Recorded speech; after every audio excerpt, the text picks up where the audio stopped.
Hi, I'm Rob Cosman. Welcome to my shop. Several years ago, back when YouTube was just a baby, the company that I hired to produce my instructional videos put the trailers of several of them on YouTube.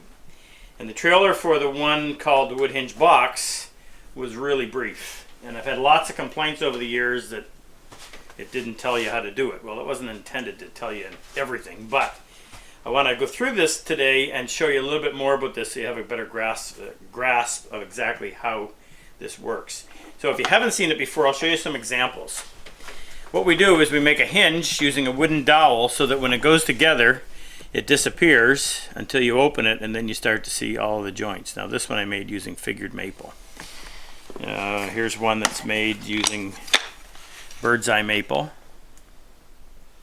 It's really cool when you look at it from the back side and there's nothing there, and then all of a sudden there is. Very strong if you think of all the contact surface here, and then you can get it much simpler. This is just 3-piece little business card boxes that I make. Here's a different variation where you actually leave the dowel on the surface, so you have half of it showing and you don't see any joints at all, but it's just a variation. And then I've used it on furniture, I've used it on big chests. This time I actually left the dowels, I left the dovetails proud. I also left the hinge proud, so if I can open it, you'll see what I mean. Right? And you can do the spacing whatever you want. So let me go through and show you a little bit. I've got a box here that's only partially assembled. You build a box, and in this video, by the way, which is now available for download, and I'll explain to that in a second. But in the video I show you how to cut this joint. I used to, when I first started doing this, I used to do them all with hand cut dovetails. And a box like that might take me 4 or 5 hours to build. However, I found that when selling them in galleries that the public really didn't care or didn't know. So I made a jig, and that's all in the video, on how to make a box joint where you use a wide tail and a narrow pin to kind of mimic what would otherwise be a dovetail. And I could get a box like this done in less than an hour. So once you've built your box, now there's some steps that you have to go through before you build it. In fact, you have to cut this groove in this piece before you assemble the box. But that groove, which is it's not half, it's actually more than half. But it's a 1/4 inch in diameter, and you use something called a core box bit. So this is a router bit that is designed to cut a half round. And the trick is finding one that actually gives you a true half round. Sometimes they're a little bit flat on the bottom, or they can be pointed, so you've got to experiment a little bit. And I can't really even recommend a brand because I've seen it vary from within the same company, within the same brand. So you cut a portion of a 1/4 inch, in this case a 1/4 inch circle on the bottom, and then you cut a portion in the top so you can see it better when you look at the profile. Now you have to put more than 1/4 of the circle in each piece. In other words, when you flush it off, you would end up exposing the pivot pin. So before I go any further with this, let me show you what the pivot pin is all about. So I make my own dowel, and I explain that in the video as well, because you want to be able to match the species, and the idea is to make the dowel disappear into the back of the box. So if I was building a walnut box, obviously I'd want a walnut dowel. And I made a jig. It's not a very pretty one, but it works effectively, and you can adjust it to within 1/1000th of an inch because you want this to be perfectly matched to two things: the dowel that you, or the bit that you're using to cut the half round circle, and you match it by simply cutting a groove with that bit and then setting your dowel in there and making sure that it makes contact all the way around. In fact, I prefer to cut plow through a piece of wood where you leave a half a circle, set your dowel in there to make sure that it literally seats and is making contact on the entire surface area. And then I invented this little jig several years ago, back in university days, which would have been in the late 80s. And you put this in a cordless drill or anything that will spin it. It has a 1/4 inch hole. It has a 1/16 inch bit that is held in place. So while this is spinning in the drill, you take your segment of dowel and you simply stick it in the hole, and then as you continue to push it in, it makes contact with the drill bit, and you end up with a hole that is bored directly on center, only a 1/16 inch in diameter. If you try to do it any other way, the little drill bit will tend to wander. A 1/16 inch drill bit doesn't have a lot of mass, so it'll follow the path of least resistance unless it's held in place like this. So I would take my box, and I always do this in an odd number because you want the hinge to look balanced. So you're going to have, if it was 3 pieces, you'd have 2 pieces that would end up being glued to the base and 1 glued to the top. If you're going to go 5, you're going to have a piece glued to the base, then a piece glued to the top, then the middle piece to the base, next piece to the top, final piece to the base. It just looks nice and balanced is the word I can think of, as opposed to having an an even number, which would leave it looking a little bit weird. So once I've done that spacing, I have a little bench hook. This is what we call a device that's designed to be used with a handsaw to cut off a piece of timber. But I've taken my bit and I plowed a groove all the way through. And then I made it such so that when I put that piece of dowel in there, locked in place, and come in with my handsaw. Now these are handsaws that I make myself, and this is a crosscut saw, which has very little set, so it gives you a nice clean cut. Now I used to do them on the table saw, but the problem with cutting on the table saw is you're removing quite a bit more material in between each cut, which takes away from that continuity of having the grain flow all the way through the dowel. This way you're only losing exactly 24 thousandths of an inch. So I hold it with my thumb. I've put a little slot in here so that the cut is guaranteed to be square. And because the dowel sits in a half round groove, it prevents one half of it from having any splintering. Does a pretty good job actually. Then you would cut all those pieces. Then, as I said, this would turn around and be put in the in a cordless drill. Actually, I should show you. Can you set that down for just a second, Dave? Okay. When we have these made, there's a little set screw on either side. One here, one there. And I'll just loosen this up so you can see everything about it. So there's my drill bit, just a standard 16th inch drill bit. Goes into there. Now I don't want that hole to be very deep, so I've got little exit holes right here on either side for the sawdust to get out. But I want that to be, oh, maybe 1/8 of an inch.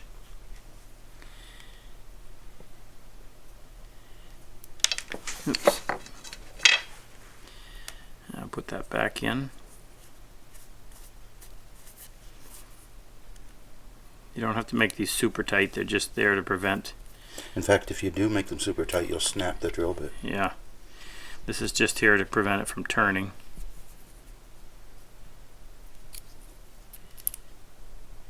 Okay. Now chuck this up in your... You can put this in a drill press, you can put it in a lathe. This is just as easy. And then while that is spinning, you're going to stick this in the end and then push it till it bottoms out and bring it out. Now you've got a perfect 16th inch diameter hole, dead center. And it has to be dead center or else the it won't pivot properly. Now the next thing I do is I use 16th inch welding rod. And I've got some of that kicking around here somewhere. Shut that down again, please. I'm not a welder, but this stuff is referred to, I bought this at a place called Princess Auto, which is just a automotive supply. It's 1/16 inch diameter by 36 inches. I got enough here to last the rest of my life. And I don't know if those numbers mean anything to you or not. You can have a look at them. So it's not the kind of welding rod that has a coating on it. So there's what it looks like. And I'll just cut a piece off to make it a little easier to handle. You want it to be fairly hard. If it's soft, when you pinch it like that, it will squeeze and deform it, and it's not going to work very well. So I like to have it fairly brittle. And then I just simply put that in the hole, let it bottom right out. And then once I know how much it needs to go into the other piece, then I'll just come in there and clip that off. So you end up putting your dowel all together, with all the pieces in place. Then you come back to this. Now, let me show you. If you don't have the center of your hole far enough into the box, then when it comes time to flatten this off, you'd expose the pivot pin. So as you can see, I am well within the outside edge of the box. Plus you want as much material as possible on this side of the pin just to strengthen it. So you assemble your dowel, it's all put into pieces, all put together, and then I mark the position of the joints on the bottom. As you can see, I've done it on the bottom of each piece. Now, these have to be glued in place and the whole thing has to be done at once. That means that if I'm going to glue here, and I'm going to glue here, and I'm going to glue here, I'm going to glue the opposite pieces on the lid, meaning I'm going to glue this section, and I'm going to glue that section.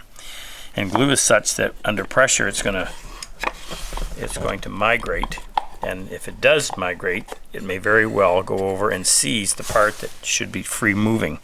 So the first thing I do is I take a Q-tip and I come in and I wax right here along this line, and I wax all of this surface right over to this line. What kind of wax?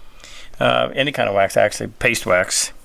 I do the same thing over here. Don't get onto this part because you want that to be able to be glued, but you don't want any glue over here. So this entire surface and this entire surface get waxed.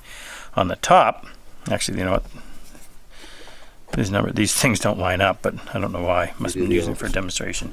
You just need to know that up here you're going to do the opposite. You're going to wax where you aren't going to glue. Then you put your glue in, and again I use a Q-tip, and not too much glue, just enough. And then put the whole thing together, clamp it. In this case I like to put a block of wood that will cover the whole surface, and then clamp it like so. Wait for the glue to dry. Next thing I do is I flush off the back, whether you do it with a hand plane or whether you do it with a sander, and then if you're lucky and you did everything right, it'll open up and work perfectly. I've had some of these boxes kicking around my house for since way back in the 80s, and they're still, they are dinged, but they haven't been broken, they haven't come apart, so it's a very strong joint. Anyway, if that interests you, and of course you can finish them any way you want, I'll just show you a few variations on the joint. This is the box joint that I talked about. This is hand cut dovetail. It's all done with a handsaw and a chisel. These ones are just playing around. What I did is I took my dovetail saw and I drew out the dovetail after I first mitered the pieces together and glued them. Now it's not a very strong joint, so it has to have some reinforcement. Then I held the box in the vise like so. I drew my dovetails, and then I made saw cuts on the lines, stopped at the baseline. And then I took really thin veneer, in this case ebony veneer, and I slid it down into the slot, used super glue, also called cyanacrylate, to go in there. It works by capillary action, so yeah, it wicks. A little bit there will go through the entire joint, and then flush it off, and it outlines the dovetail. Just kind of a different way of doing it. But it's not really a dovetail. No, it isn't. It's a miter with splines, but it's made to look like a dovetail. This one I did using a different colored wood. This is a piece of mahogany, and then again the ebony to outline the joint. And there's no, I sell these little jigs on my site. If you go to RobCosman.com, where did I put it? You can pick up one of these. In the video, I actually show you a way that you can make a shop-made one that will work. It'll eventually wear out, and it's not quite as accurate. You don't have to have this. You can do it without it, but if you're going to do any number of them, you're probably going to want to get a hold of something like this. Anyway, they're available for sale on my website. Like I said, Rob at RobCosman.com. Or, no, that's my email. RobCosman.com. Now, here's the other exciting news. We've recently put all of our DVDs on our site for downloading. So if you want to do it the old way, you can still call in or email, and we'll put one in the mail to you, but you're paying, I don't know, $30 some odd for this, plus $15 shipping, and you got to wait a week and a half for it to come to you. Or you can go there, and I think they're right around $19 Canadian. You can download it and have it instantly. You can even rent it if you want. I think it's $5 for 48 hours. So that will cover everything that we talked about as far as building the box, and it'll get you through this. In fact, I remember when we shot this, I didn't sleep well that night because I thought we might have left some of the material out that I wanted to go over better. So we went back in the next day and we refilmed some of the building of the jig for doing the box joint. So I think it's pretty thorough. If you want to learn how to use the hand plane so that you're not restricted to just using sandpaper, I have two choices for you here. You can restore an old hand plane that you have. Maybe your grandfather owned it, and it'll walk you through the process of making that old plane work far more effectively. If you'd rather just go out and buy one, I went to work with a company called Woodcraft and helped them develop their plane line. They're very inexpensive. This one will walk you through everything you need to know, from taking it out of the box to sharpening it to using something called a shooting board to make sure your edges are nice and square, planing wide panels, regrinding once you've sharpened too many times, the whole bit. If you want to learn how to cut the dovetails, you'd like to do something like that, this is our latest. This one will walk you through the new technique we have, which almost makes it foolproof. All of these are available for download. If you want more detailed instruction, we did that one a few years ago, and that one will talk to you about exercises that you can do to strengthen your ability to cut plumb and cut on an angle, which saw and why, and the whole bit.